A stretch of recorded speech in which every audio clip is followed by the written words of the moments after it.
The moment my marriage ended, nobody raised their voice. Nobody slammed a door, and nobody noticed the crack spreading through my heart. It happened beneath crystal chandeliers and soft piano music at a charity gala overlooking Manhattan. The kind of event where people smiled with their mouths and hid their secrets behind champagne glasses. I was standing near the entrance to the private lounge, smoothing an invisible wrinkle from my navy evening dress when I heard my husband's voice drift through the partially open door. Adrian Moretti rarely spoke loudly. He never had to. The entire room seemed to lean closer whenever he did. "She's not the woman I wanted," he said. A few men chuckled softly. Then came the second sentence, the one that would follow me for weeks, the one I would hear every time I closed my eyes. "Just the woman I married." For a second, I forgot how to breathe. I stood perfectly still, hidden from view, my fingers tightening around the stem of my untouched glass. Maybe there was more. Maybe I had misunderstood. Maybe there was some explanation waiting on the other side of those words. But there wasn't. The conversation moved on. Business, politics, future investments. My marriage had been reduced to a passing remark between handshakes, and Adrian never knew I heard it. I should tell you that I loved my husband. Not in the dramatic way movies describe love. Not with fireworks or destiny or grand speeches. I loved him quietly, patiently, the way you care for a garden nobody else notices. 5 years of remembering how he took his coffee. 5 years of waiting up when meetings ran late. 5 years of convincing myself that one day he would look at me and see more than an obligation with his last name. We had married because our families wanted stability, alliances, tradition, the usual reasons powerful families give for arranging lives that are not entirely their own. I knew he hadn't loved me when we married. I had simply hoped he might someday. Hope can survive many things. Distance, silence, loneliness, but it struggles to survive certainty. I stayed at the gala another hour. I smiled when spoken to. I thanked donors. I posed for photographs beside Adrian while flashes exploded around us like tiny stars. No one noticed anything different. Not even him, especially not him. At one point, he rested a hand lightly against my back as we greeted a city councilman and his wife. The gesture was familiar, practiced, respectful. Once it would have made my heart race that night, it felt strangely foreign, like a memory belonging to someone else. When we finally returned home, the city lights glowed through the windows of the penthouse, painting silver reflections across the marble floors. Adrian loosened his tie and asked how I thought the evening went. I looked at him, really looked at him, the man I had spent 5 years loving, the man who didn't know he had broken something irreplaceable a few hours earlier. Then I smiled. Not because I was happy, not because I forgave him, because in that moment I understood something terrifying. My husband thought our marriage was still intact. He had no idea it ended the instant I heard the truth. The strange thing about heartbreak is that it does not always arrive like a storm. Sometimes it arrives like silence. The next morning I woke up at 6:30 exactly as I had every weekday for the past 5 years. Pale sunlight filtered through the floor to ceiling windows of our bedroom, washing the skyline in soft shades of gold and silver. Beside me, Adrian was already awake, scrolling through emails on his phone. Normally, I would have asked whether he wanted coffee before his first meeting. Normally, I would have reminded him that he had promised his mother lunch on Saturday. Normally, I would have noticed the faint crease between his eyebrows and asked if something was wrong. Instead, I simply got out of bed.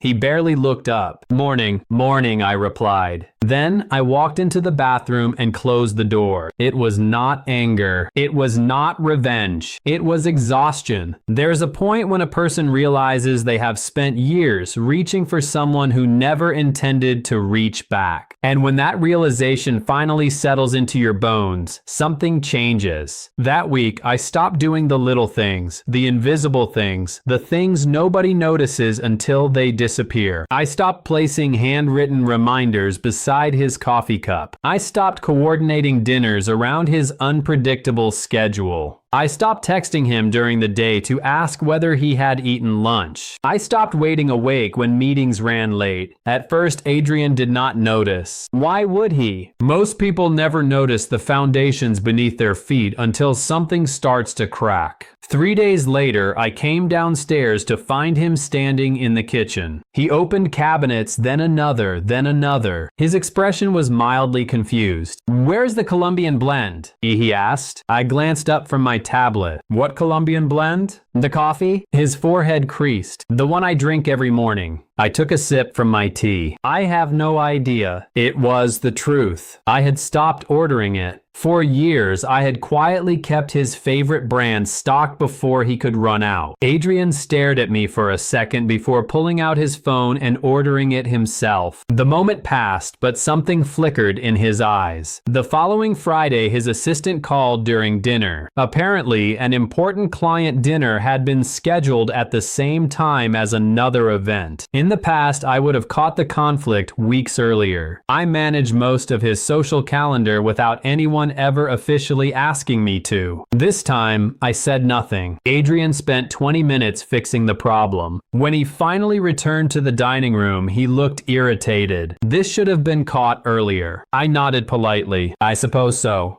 He studied me just briefly, then the moment disappeared. Yet small changes kept piling up like snowflakes before an avalanche. One evening, he arrived home after 10 o'clock. Usually a light would be waiting in the library because I knew he liked reading before bed. This time, the room was dark. Another night, he walked into the penthouse carrying news about a major business acquisition. For years, I had been the first person he told, the first person who listened, the first person who celebrated. That night, he found me reading near the fireplace. I smiled politely when he spoke, then returned to my book. For the first time since our wedding, Adrian Moretti looked uncertain. And for the first time since I met him, I realized uncertainty suited him far more than indifference. People think love disappears all at once. It does not. It leaves fingerprints behind. Small traces, forgotten habits, empty spaces. 2 weeks after the gala, I had settled into a new routine. I no longer arranged my life around Adrian's. I spent afternoons at the foundation I helped manage, evenings reading in the library, and weekends visiting my aunt in Connecticut. The strangest part was how peaceful it felt. For years, I had measured my happiness by his attention. Now I was learning how to exist without waiting for it. Adrian, meanwhile, seemed increasingly distracted. I noticed it in the way he lingered at breakfast, in the way his eyes followed me when I left a room, in the way he sometimes opened his mouth as if he wanted to say something only to change his mind. One rainy Thursday evening, I returned home later than usual. The penthouse was quiet except for the distant hum of traffic 30 floors below. I assumed Adrian was still at the office until I noticed a light glowing beneath a door that was almost always closed. My study. I stopped walking.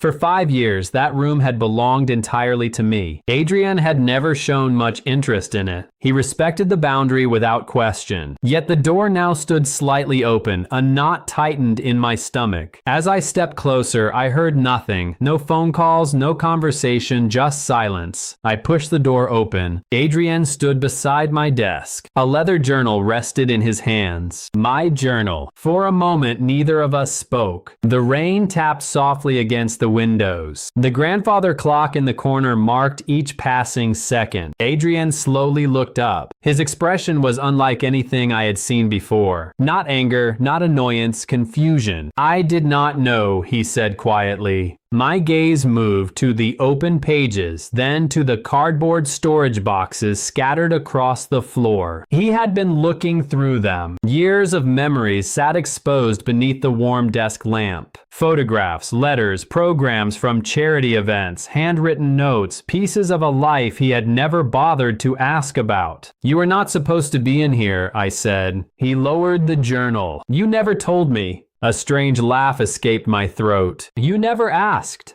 The words landed harder than I intended. Adrian looked down again. I followed his gaze on the desk at a photograph taken 6 years earlier, long before our wedding, long before our engagement. It showed a younger version of me standing beside a hospital fundraiser banner, smiling, hopeful. Beside it rested dozens of donation receipts, scholarship records, foundation reports, evidence of projects I had quietly funded and organized over the years. Most carried one name, Moretti. Adrian picked up a document from the desk. "You paid for this." I recognized it immediately. A scholarship program his late father had dreamed of creating but never completed. I nodded. 3 years ago, his eyes moved to another folder, then another. The room suddenly felt smaller. He was discovering things I had never hidden, things he had simply never noticed. Finally, Adrian looked at me, really looked at me, not as his wife, not as part of his routine, as a person. And for the first time in years, uncertainty gave way to something far more dangerous: regret. Some discoveries change what you know, others change who you are. Over the next few days, Adrian became quieter. Not because I said anything, we barely spoke beyond polite conversations, but something had shifted inside him after entering my study. I could see it in the way his attention lingered, in the way his eyes seemed to follow questions only he could hear. One Monday afternoon, I was reviewing grant applications at the foundation when my phone buzzed. It was Margaret, the family attorney who had worked with the Moretts for nearly 20 years. Her voice sounded hesitant. "Evelyn, did Adrian ask you about the Westport situation?" I frowned.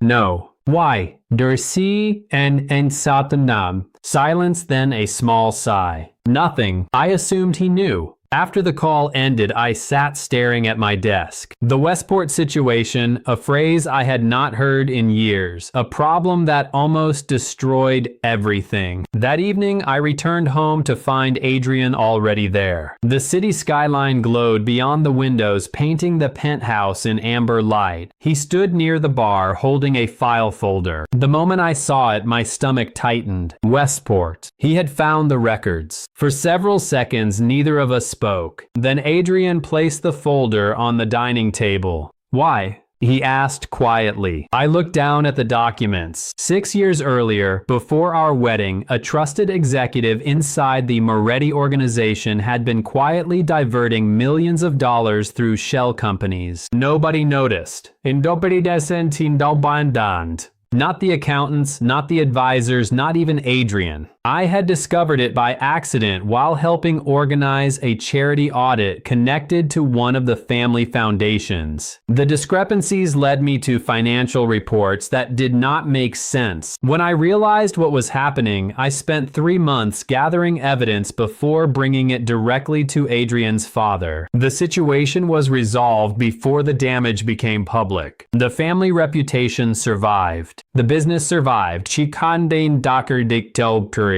Adrian never learned the details because it needed to be done. I answered simply. His expression tightened. "You never told me." I almost smiled. "You were engaged to another woman when I found it." Adrian looked away immediately. The reminder hung between us like smoke. Years ago, before family obligations changed everything, there had been someone he thought he wanted, someone everyone assumed he would marry. "That is not the point," he said. "You protected my family." I folded my hands calmly. "Your family became mine long before the wedding, so neither Spartan didn't." The room fell silent. I watched understanding settle across his face, one painful piece at a time. The scholarship programs, the foundation work, the financial investigation, the countless invisible things. He was beginning to see a pattern. Years of loyalty he had never acknowledged because he had never looked closely enough to see it. Finally, Adrian sat down across from me. For the first time since I met him, he looked less like a powerful businessman and more like a man confronting an uncomfortable truth. How many things have I missed?" he asked. The question was almost a whisper. I thought about answering, about listing every sacrifice, every late night, every compromise, every dream quietly adjusted to fit a life beside him. Instead, I simply met his gaze. "More than you realize." realize. And for the first time, Adrian Moretti looked like a man afraid of what he might discover next. The funny thing about power is that people assume it solves everything. Money opens doors. Dansan de dun de sunset. Influence changes outcomes. Authority makes problems disappear. But none of those things mattered anymore. 2 weeks after the conversation about Westport, Adrian began trying. Not dramatically, not with grand gestures, just small things. He started coming home earlier. He asked about my foundation projects. He even remembered the name of a scholarship recipient I had mentioned months ago. Years ago, those efforts would have meant everything to me. Now they felt strangely distant, like sunlight reaching a room after the person who needed warmth had already left. One evening, I was arranging donor reports in the library when Adrian walked in carrying 2 cups of tea. He placed one beside me without speaking. For a moment, I simply stared at it. Chamomile, my favorite. The fact that he remembered should have made me happy. Instead, it made something ache because it reminded me how desperately I had once wanted him to notice things like that. Thank you, I said politely. Adrian sat across from me. The silence stretched between us. Not uncomfortable, just unfamiliar. Margaret told me the foundation exceeded its fundraising goal. I nodded by 12%. That is impressive. The volunteers deserve most of the credit. His fingers tapped lightly against the ceramic mug, then stopped. You always do that. I looked up. Do what?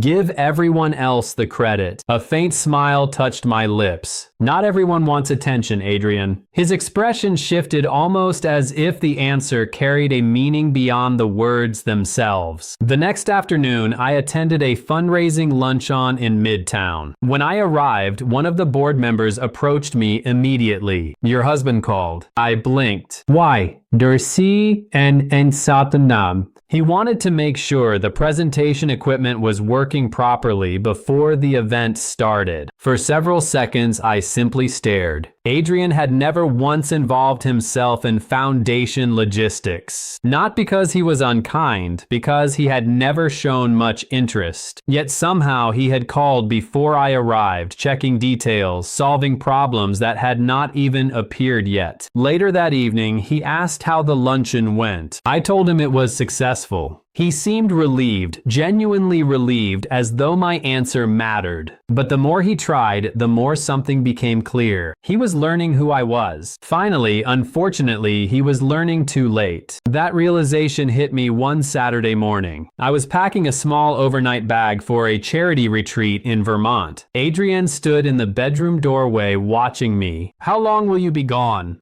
He asked. 3 days. He nodded slowly. Then another question followed. Would you like me to come? 5 years ago, I would have canceled the entire retreat just to hear him ask that. 5 years ago, the invitation alone would have filled me with hope. But hope is a fragile thing. Once broken, it rarely returns in its original shape. I zipped the suitcase closed and offered him a gentle smile. No, thank you. It is important that I do this on my own. Adrian's face remained perfectly controlled. Yet, something flickered behind his eyes. Something unsettled, something worried. For years, I had been the one afraid of losing him. Now, for the first time, I suspected the fear had changed sides. The decision was made on a Tuesday morning. Not because of an argument, not because of betrayal, not because of some dramatic final confrontation. The truth was far simpler. I woke up and realized I could finally imagine a future that did not revolve around Adrian Moretti. That realization should have broken my heart. Instead, it brought peace.